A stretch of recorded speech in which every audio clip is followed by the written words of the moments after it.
আসন্ন সংসদ জাতীয় নির্বাচন অনুষ্ঠিত হতে যাচ্ছে, সেখানে আমরা আমাদের যোগ্য প্রার্থীকে নির্বাচন করে নেব এবং সেই নির্বাচনের লক্ষ্যে কাজে এই পর্যায়ে আমি অনুরোধ করব কালী মন্দিরের পক্ষ হিন্দু ধর্মাবলম্বী ভাই এবং বোনেরা সবাইকে নমস্কার ও আদাব। আমি এই আমার পূর্বে যে বক্তব্য যারা জিজ্ঞেসেন আমি সেদিকে যাব না। আমরা চাঁদপুরের নেতৃবৃন্দ, হিন্দু ধর্মের যে আমাদের পূজা উদযাপন কমিটির নেতৃবৃন্দ, তারপরে জন্মাষ্টমীর নেতৃবৃন্দ এবং আরো নেতৃবৃন্দরা গত কয়েকদিন আগে আমাদের এই মন্দিরে আসছে, আমি ওই মন্দিরে সভাতে ছিলাম। তারা আমাদেরকে যে অবগত করছে তাতে আমরা মানিক ভাইয়ের কাছে ঋণী, তার পাশে সে কিন্তু আমাদের কাছে ঋণী না, আমরা তার কাছে ঋণী। আমি দুই একটা কথা না বললেই পারি না। চাঁদপুরের যেদিন আমাদের এই 5ই অগস্টে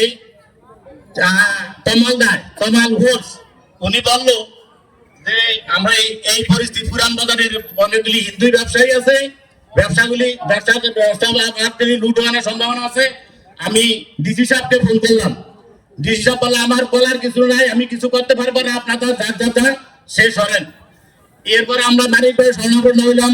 মানিক ভাই পানের গোলার সামনে যে আগে ব্রিজটা ছিল সেখানে এসে একটা মাইক হাতে নিয়ে রিক্সার উপরে দাঁড়াইয়া বলছে আমার হিন্দু ভাইদের বা সংখ্যালঘুদের উপর যদি কোনো প্রকার অনিষ্ট হয় তাহলে আমি তাকে এই পৃথিবী থেকে উড়িয়ে দিব।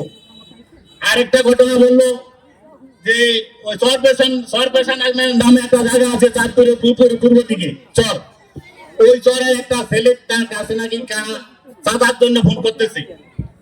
প্রথম দিন ফোন করছে তমালদার কইছে তুমি আবারও ফোন করে দেখো। আবারও পরের দিন ফোন করছে, বলছে তুই মানিক ভাইয়ের সাথে কথা বলো। মানিক ভাইয়ের সাথে কথা বলছে, মানিক ভাই বলছে যে তুই আবার যদি ফোন করে তুই বলবি মানিক ভাই তোর সাথে দেখা করবো। এরপরে সম্পূর্ণ ফোন বন্ধ হয়ে গেছে, অর্থাৎ মানিক ভাইয়ের কথা শুনে তার রুহ আর লোকে নাই।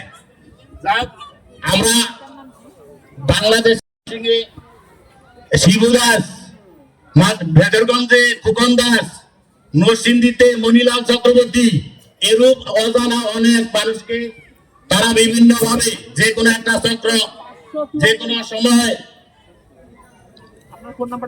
যে কোনো কারণে কোনো কিছু ধর্ম